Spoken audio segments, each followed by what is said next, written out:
Destination I point, we don't know exactly কোথায় hit করবে। So TNT নাই, টিএনটির খবর আমরা ঢাকায় পৌঁছাচ্ছি। সো একটা বাচ্চা ছিল, টিনেজার, বাচ্চাকে ঘরে গরুর সাথে রেখে গেছে গরু দেখার জন্য। My goodness. হ্যাঁ, ওই বাচ্চাটা মেয়ে। সো আমি দ্যাটস হাউ আমাদের কান্ট্রি, সরি বাস্তব বাস্তব। আমরা তো জানি না। পরিবার বাঁচাতে হবে, তার আগে দরকার হচ্ছে হ্যাঁ, তার কাছে একটা মেয়ে এবং গরুর ভ্যালু সমান।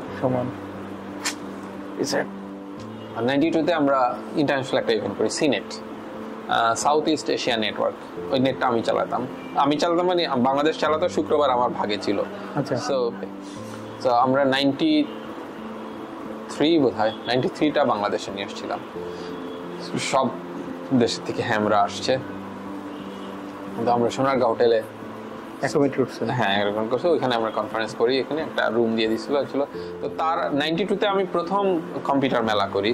তো ওইটা আমার অর্গানাইজেশনের একটা বাংলাদেশ কম্পিউটার সমিতির প্রথম কম্পিউটার মেলা 92-তে করি সোনারগাঁও হোটেলে।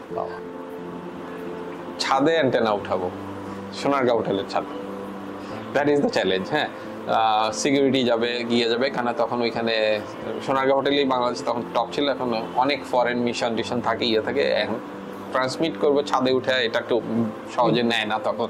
ওই যে খাতির ছিল, খাতিরই কাজ হয় বাংলাদেশে এখনো তাই। কিন্তু চ্যালেঞ্জটা ছিল সোনারগাঁও হোটেলে বাস নিয়ে টানাটানি করা আমাদেরকে, আমরা কি করি। এবং তখন অ্যামেচার রেডিওর জন্য একটা সফট কর্নার সব জায়গায় বিল্ড হয়েছে, যেটা আমরা চাচ্ছিলাম যে 10-15 বছর আগের থেকে যে এই জিনিসটাই করতে হবে, তাহলে বাংলাদেশে ফ্লারিশ করবে। আদারওয়াইজ থার্ড ওয়ার্ল্ড কান্ট্রিতে এটাকে কখনো সব গভর্নমেন্টই চাবে এটাকে চাপা দিতে।